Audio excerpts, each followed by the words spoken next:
Hello students, आपने इसके पहले महादेवी वर्मा जी की जीवनी पढ़ी थी बच्चों। आज हम उनका लिखा हुआ गीत शीर्षक को पढ़ेंगे। आप इसको अच्छी प्रकार से समझिएगा बच्चों। चिर सजग आँखें उनींदी, आज कैसा व्यस्त बाना, जाग तुझको दूर जाना। अचल हिमगिरी के हृदय में आज चाहे कंप होले, या प्रलय के आंसुओं में मौन अलसित व्योम रोले। आज पी आलोक को डोले तिमिर की घोर छाया, जाग या विद्युत शिखाओं में निठुर तूफान बोले। पर तुझे है नाश पथ पर चिन्ह अपने छोड़ आना। बच्चों, ये पैराग्राफ आपने अभी देखा। अब इसमें से हम क्वेश्चन आंसर करेंगे बच्चों। पहला क्वेश्चन देखिए, पद्यांश की रचना एवं रचनाकार का नाम लिखिए।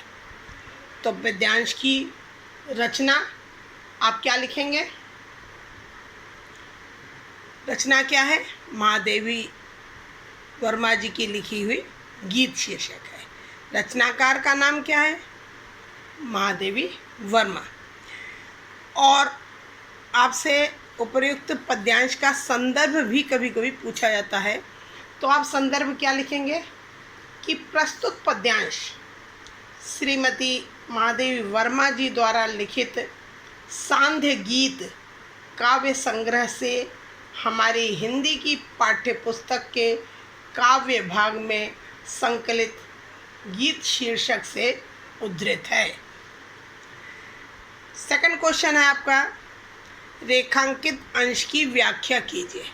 रेखांकित अंश आप देख रहे हो, अचल हिमगिरी से लेकर व्योम रोले। अब आप देखिए क्या कह रही है कवित्री कि चाहे आज स्थिर हिमालय कंपित हो जाए। हिमालय अचल है, तो कह रही है कि चाहे हिमालय भी कंपित हो जाए और या आकाश से प्रलय काल की वर्षा होने लगे, तब भी तुम्हें उस विनाश बेला में अपने चिन्हों को छोड़ते चलना है और साधना पथ से विचलित नहीं होना है। कवित्री का कहना क्या है? कवित्री क्या चाहती है कि साधना पथ में तनिक भी आलस्य न होने पाए और हमें हमेशा आगे की तरफ बढ़ते ही जाना है। आगे देखिए बेटा, तीसरा क्वेश्चन है आपका, इन पंक्तियों में महादेवी वर्मा किसे संबोधित करते हुए अपने उद्गार व्यक्त कर रही हैं? इन पंक्तियों में महादेवी वर्मा अपने प्राणों को संबोधित करते हुए अपने उद्गार व्यक्त कर रही हैं। चौथा देखिए, निरंतर जागरूक रहने वाली आँखों से कवित्री क्या कह रही है? निरंतर जागरूक रहने वाली आँखों से कवित्री कह रही है कि हे प्राण, निरंतर जागरूक रहने वाली आँखें आज आलस से युक्त क्यों हैं और तुम्हारा वेश आज अस्त व्यस्त क्यों है? पांचवा क्वेश्चन है, किन अवरोधी दशाओं में भी महादेवी वर्मा अपने प्राणों को विचलित न होने देने के लिए कह रही हैं? देखिए बच्चों, महादेवी वर्मा के अनुसार उनकी साधना के अनंतर चाहे आज स्थिर हिमालय ही कंपित हो जाए या फिर आकाश से प्रलय काल की वर्षा होने लगे, अथवा घोर अंधकार प्रकाश को निगल जाए, या चमकती और कड़कती हुई बिजली में से तूफान बोलने लगे, तो भी वे अपने प्राणों को विचलित ना होने के लिए कह रही हैं। ठीक है बच्चों, इसके बाद हम एक प्रसंग और पढ़ेंगे बच्चों।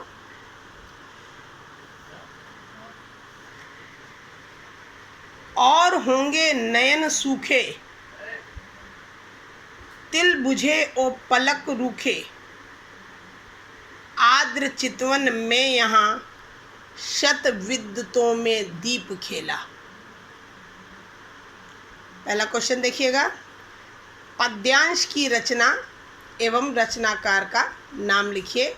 आपने ऊपर पढ़ लिया है कि रचना कौन सी है, गीत शीर्षक है। रचनाकार कौन है, महादेवी वर्मा जी हैं।